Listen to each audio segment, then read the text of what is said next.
दोस्तों, एक lady IPS ने एनडीए के डिप्टी सीएम को बता दिया कि आप कौन हैं, मैं आपको पहचानती नहीं। तो उसकी सजा उस लेडी आईपीएस को ऐसे भुगतनी पड़ रही है कि उसकी शिकायत यूपीएससी में कर दी गई है। दोस्तों, डबल इंजन सरकार के नाम पर मोदी वोट तो मांगते हैं, लेकिन वो वोट किस तरह से लगातार खुलेआम भ्रष्टाचार को बढ़ावा देता है, करप्शन को बढ़ावा देता है और ईमानदार और दिलेर आईपीएस और आईएएस अधिकारियों को परेशान करता है, जीता जागता प्रमाण एक बार फिर देखने को मिल गया।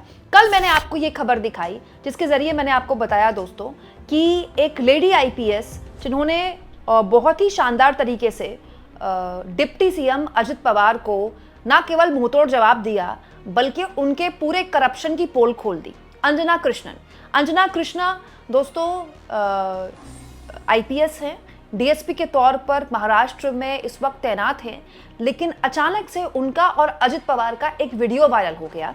इस वीडियो में अजित पवार अंजना से कह रहे हैं कि वो एक अवैध बालू का वहाँ पर कार्रवाई रोकने के लिए जा रही थी और वहाँ पहुँच गई थी।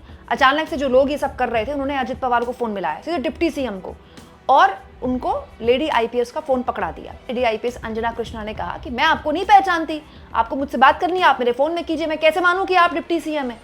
जिसके बाद अजित पवार ने उनको फ़ोन पर बात की और बाद में अंजना कृष्णन वहाँ से चली गई।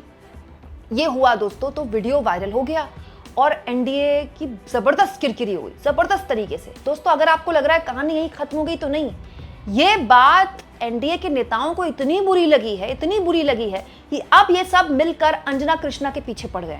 ये देखिए दोस्तों, अमोल रामकृष्ण मिटकरी ये बकायदा विधान परिषद के सदस्य हैं महाराष्ट्र के, यानी कि विधायक हैं। दोस्तों, ये जो अमोल रामकृष्ण हैं ये अजित पवार की पार्टी के विधायक हैं, ठीक है।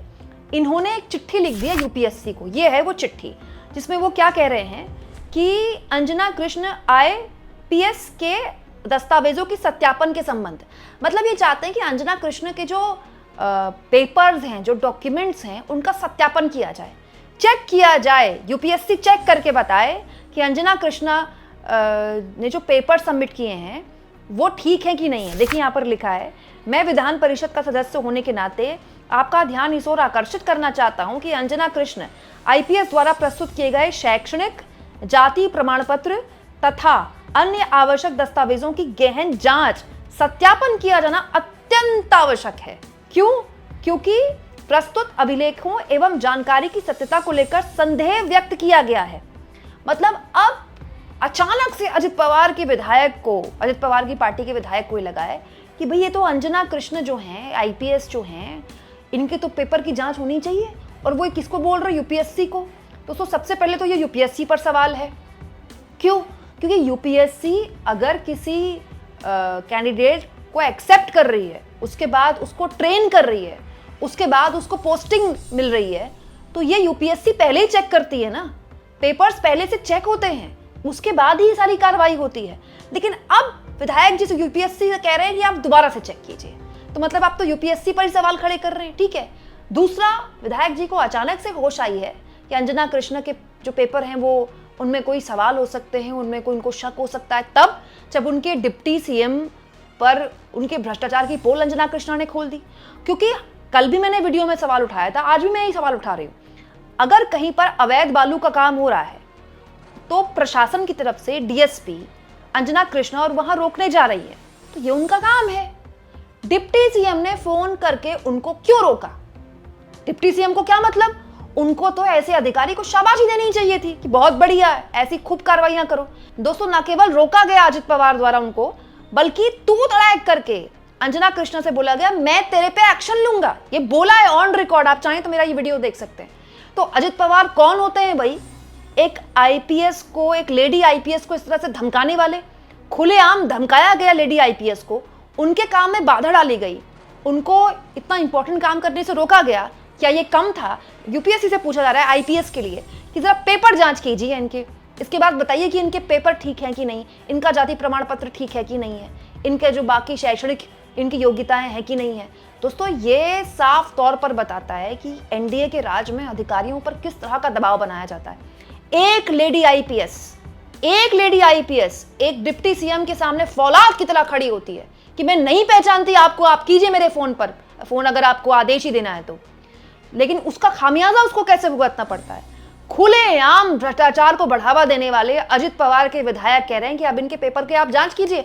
दोस्तों, ये वो सरकार है जो बिल लेकर आई बाकायदा इस बार के संसद सत्र में कि कोई भी मुख्यमंत्री अगर किसी भी केस में 30 दिन के लिए जेल में रहता है, हिरासत में रहता है, तो अपने आप उसका इस्तीफा हो जाएगा। और क्या ढोल नगाड़े बजाए गए अमित शाह द्वारा संसद में कि हम जीरो टॉलरेंस रखना चाहते हैं भ्रष्टाचार को लेकर। ये इनका जीरो टॉलरेंस है। खुलेआम इनके अपने डिप्टी सीएम आईपीएस को अवैध बालू का काम करने से रोक रहे हैं और उस आईपीएस को शाबाशी देने की बजाय विधायक करें इनकी जांच कीजिए। दोस्तों, मैं तो ये सोच रही हूँ कि बीजेपी की जो वॉशिंग मशीन थी, जो खुलेआम दागियों को, भ्रष्टाचारियों को अपनी पार्टी में लेने से पहले उनके दाग साफ कर देती थी, अब उस वॉशिंग मशीन ने नई काम ले लिया है क्या? अब उस वॉशिंग मशीन में अधिकारियों को भी होकर गुजरना होगा क्या? दोस्तों, यूपीएससी का एक सिस्टम है, सरकार चाहे इनकी रहे चाहे उनकी रहे, उस सिस्टम के जरिए हर साल हमें कुछ बहुत ही काबिल, बहुत ही शानदार अधिकारी मिलते हैं। वो अधिकारी अलग अलग जगह पोस्ट किए जाते हैं। पब्लिक हैंडलिंग के जरिए उनको और सक्षम और उनका मतलब ग्राउंड रियलिटी से उनको अवगत कराया जाता है। फिर यही जो अधिकारी हैं, कोई विदेश मामलों का जानकार बनता है, अलग अलग इनको पोस्टिंग मिलती हैं। बेसिकली दोस्तों, जो हमारा यूपीएससी का जो पूरा सिस्टम है, इससे जो आईपीएस और आईएएस निकलते हैं, यही तो हमारा सिस्टम बनाते हैं। नहीं तो सरकार तो कभी इनकी है कभी उनकी है, लेकिन ये अधिकारी तो वही रहते हैं ना हमेशा। ये थोड़ी 5 साल बाद रिटायर हो जाते हैं। और यही तो हमारे देश के समाज की रीढ़ है। लेकिन सोचिए दोस्तों, उस रीढ़ पर हमला किया जा रहा है। आप इस मुद्दे पर क्या सोचते हैं? कमेंट बॉक्स में जरूर लिखें और जितना हो सके चैनल को शेयर करें, सब्सक्राइब करें और थैंक्स और ज्वाइन के ऑप्शन से अगर आप चाहें तो कुछ आर्थिक मदद भी चैनल की जरूर करें।